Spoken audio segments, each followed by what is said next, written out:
Many people ask, and I've been asked this before, why do you guys put your face on the ground? What are you doing? What is this prostration? You know, this prostration, or sujood in the Arabic language, is not something new. If you look, for example, in the Christian New Testament, the book of Matthew, chapter 26, verse 39, you'll find Jesus described there as prostrating and beseeching his Lord for his bounties. In the Old Testament, we find the great prophets, such as Abraham and Moses and David, peace be upon all of them, described as prostrating and beseeching their Lord. What this shows us is that Islam is not a new message. Islam is not the invention of Muhammad, peace be upon him.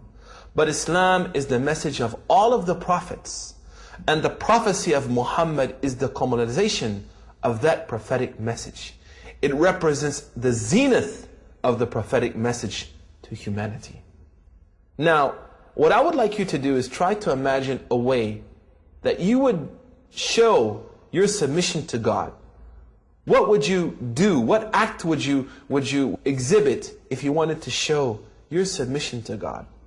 Is there any greater act than the act of prostration?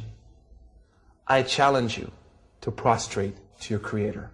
Malcolm X, a famous convert to Islam, said the most difficult thing he had to do when he became a Muslim was to destroy the arrogance in his soul and prostrate to his Lord. And he said the reason that it was difficult was not because of his arrogance, but he knew that once he prostrated to his Lord and he tasted the sweetness of that prostration and submission, he would never prostrate to anything else again.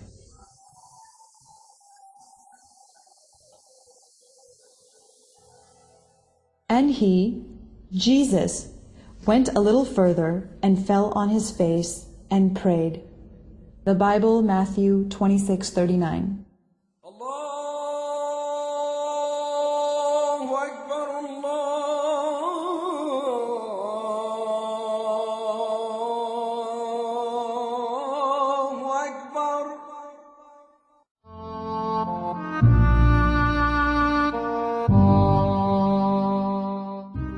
A Muslim is supposed to pay a financial obligation called zakah.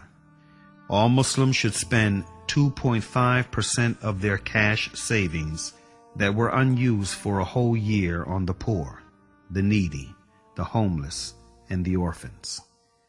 In the early ages, zakah played a major role in freeing slaves. Muslims used it to buy slaves and free them on the spot. 5 to 10% of any agricultural income. 5% is the percentage applied on those who have irrigation systems.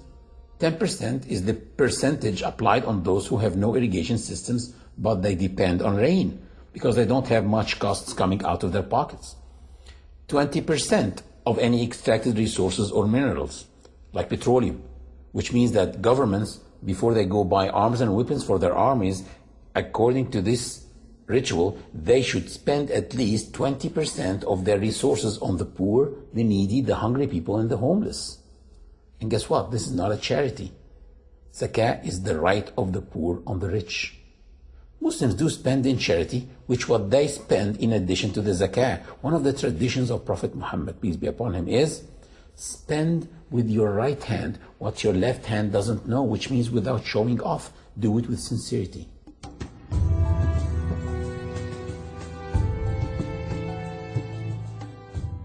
Muslims fast the month of Ramadan, which is the 9th month in the lunar calendar. In Ramadan, Muslims do not eat, drink, nor engage in any sexual activity from dawn till sunset. At dawn, one controls himself from approaching the lawful, eating, drinking, or any sexual activity with his wife. At sunset, he can practice any of that again. And this happens 30 times. At dawn, one controls himself. By sunset, he can practice any of that again. And next day, control. Practice, control, practice. Do you see what I'm doing? Looks like a workout. After 30 days, one becomes behind the wheel, driving this body, not his body driving him. He becomes in control of his stomach and his sexual organs. Fasting is a ritual of worship that enhances your patience and perseverance through the discipline. Allah said in the Quran about fasting, O you who believe, fasting has been prescribed on you as it was prescribed on those before you, that you might guard yourselves.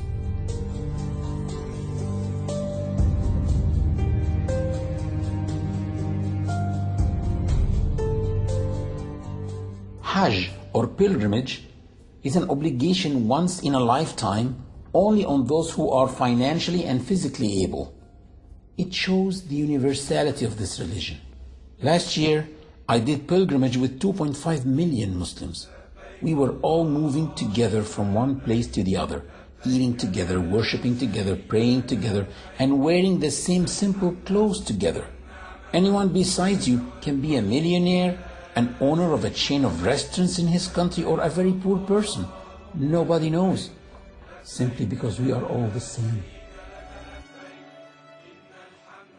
Hajj has changed the lives of so many people, like Malcolm X, who struggled for the rights of blacks in the United States and suffered from discrimination and racism, which in turn led him to have a negative perception of white people.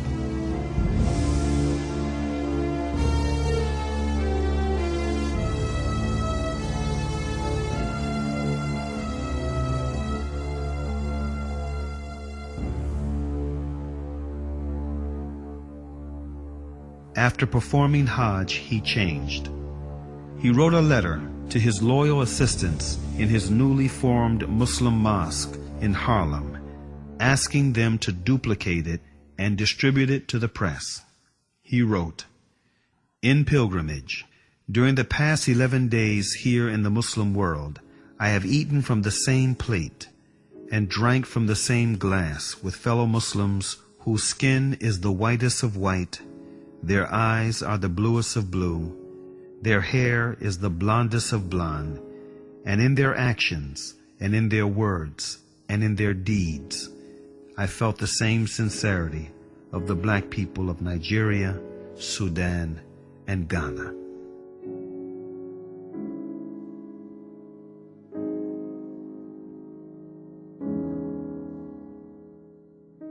Peace, justice, and security can be attained only when man knows the purpose of his creation.